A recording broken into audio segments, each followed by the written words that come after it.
టీడీపీలోకి వచ్చేందుకు తాను ప్రయత్నించానన్న అచ్చెన్నాయుడు వ్యాఖ్యలపై తీవ్రస్థాయిలో మండిపడ్డారు విజయసాయిరెడ్డి. టీడీపీలో తాను ఎప్పుడూ చేరేందుకు ప్రయత్నించలేదని, ఎంత గట్టిగా అనుకున్నా నీ కోరిక తీరదు అంటూ ట్వీట్ చేశారు. భ్రమంలో బతకవద్దని, అడ్డం నిలువుకు తేడా తెలియకపోవటం వల్లే ఈ సమస్యంతా అంటూ ఘాటుగా స్పందించారు.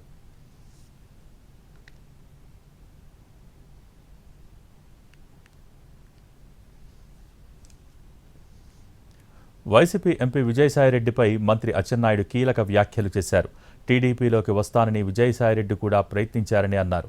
100 రోజుల్లో 90 రోజులు ట్రై చేశారని, ఎంతో పెద్ద స్థాయిలో ప్రయత్నం చేసినా ఎత్తులు పారలేదని అన్నారాయన. 90 రోజులలో ఒక్క ట్వీట్ లేదని, దారులు క్లోజ్ అయ్యాక మళ్లీ ట్వీట్లు చేస్తున్నారని ఎద్దేవా చేశారు. అయితే తప్పు చేసిన వ్యక్తులను వదలబోమని మంత్రి హెచ్చరించారు. తెలియదు, ఇప్పుడు 100 రోజులైంది. 95 రోజులు కూడా అందరు కాలు పట్టుకున్నారు. నేను తెలుగుదేశంలోకి వచ్చేస్తాను, నన్ను రక్షించండి అని ఎంత పెద్ద స్థాయిలో ప్రయత్నం చేశాడో తెలుసు. అలాంటి వ్యక్తి నీకు ఒక దండం, నీ రాకకు ఒక దండం అని మీ తలుపులు క్లోజ్ చేస్తే ఇప్పుడు పిచ్చి మాటలు మాట్లాడుతుంది. ప్రభుత్వం పోయిన తర్వాత 90 రోజులు ఎక్కడైనా ఒక స్టేట్మెంట్, ఒక ట్వీట్ ఎక్కడైనా ఉందా? విజయసాయిరెడ్డి ట్వీట్ ఒక్కటైనా 90 రోజులు చూసారా? ఎందుకు ట్వీట్ చేయలేదు?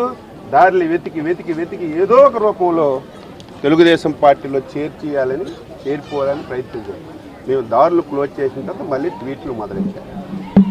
ఎవడు పాపం పోదు.